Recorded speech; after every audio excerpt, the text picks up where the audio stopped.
Hello, and welcome to guide number 10. There will now be a brief test of our celebration system.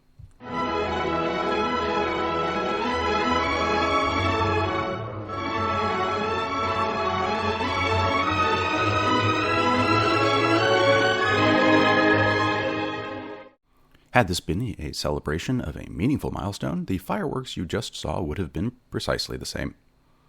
This concludes the celebration system test. Now on to the video.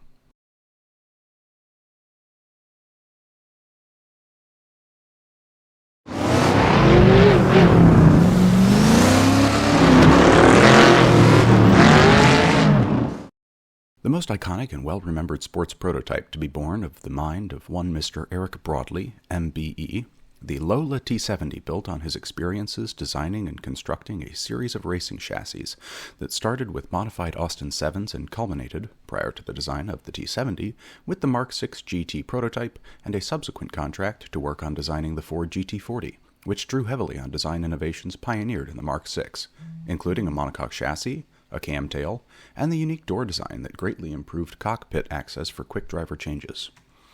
While the collaboration with Ford ended early due to conflicts between Broadley and other members of the design team, Broadley subsequently commenced work on a car intended to compete not only with the resoundingly successful GT40, but also with the Ferrari P cars and new Porsche prototypes. The T70 was, in essence, a mix of proven design elements and new innovations. Unusually, the brakes on the T70 were not in their traditional location, close to the wheels and tires, but rather inboard of the suspension uprights, shown here. This unconventional choice had the twin benefits of improving brake cooling while also mitigating the impacts of brake heat on tire temperatures and pressures. The T70's design kept the Mark 6's monocoque chassis, selectively using lightweight materials instead of the GT40's uniform steel, and was configured to accept a variety of engine options. Chevrolet V8s in the 5 to 6 liter range proved popular, especially after a disastrous partnership with Aston Martin at Le Mans in 1967. The Mark I and Mark II were Spyders, open-topped and windshieldless for minimum drag, minimum weight, and engineering simplicity. Bodywork, as with previous Lolas, was fiberglass, built by specialized moldings. The Mark II improved upon the Mark I through improved production processes that saw more extensive use of aluminum, or aluminium for our British compatriots, colored fiberglass material rather than paint, wider wheels, improved cooling, and suspension refinements that simultaneously reduced weight by over 100 pounds.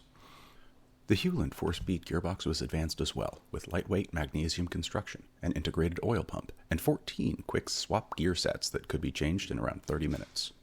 In its most iconic Mark III guise, the influence of the GT40 and earlier Mark VI model were increasingly evident.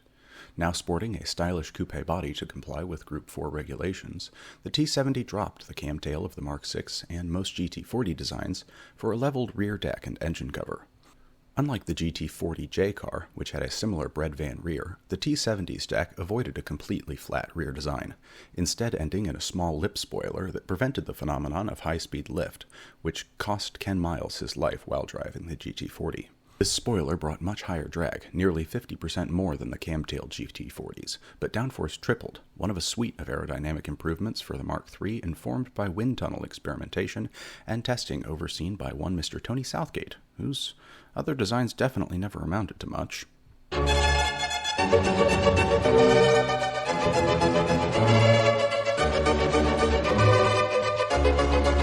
To campaign the T70 as a works team, in addition to selling customer cars, the fine folks at Lola partnered with John Surtees and his racing team.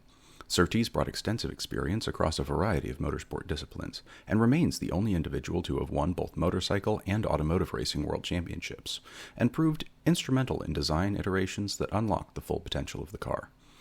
Indeed, with the large American V8s making more than 400 horsepower and the benefits of wind tunnel design, T70s found themselves topping 200 miles an hour on the Mulsanne Straight at Le Mans and breaking some track lap records previously held by much lighter Formula One machines.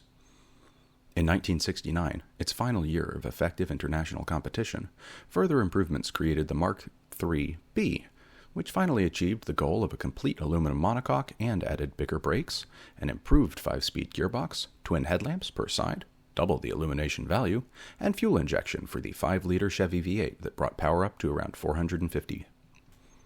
This particular vehicle had also been fitted with a handy periscope for targeting merchant convoys and engaging in wolfpack tactics against roving bands of 4 GT-40s. The headlamps also concealed torpedo tubes that provide improved attack power, magnetic proximity fuses, semi-active tracking, and excellent endgame maneuverability.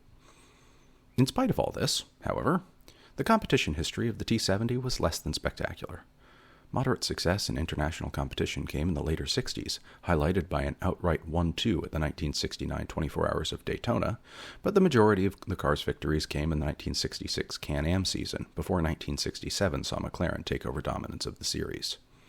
Other top performances were similarly limited to American tracks, likely due to the higher quality avgas used for American racing versus the lower quality fuel in use in European competition, which reportedly caused engine combustion difficulties.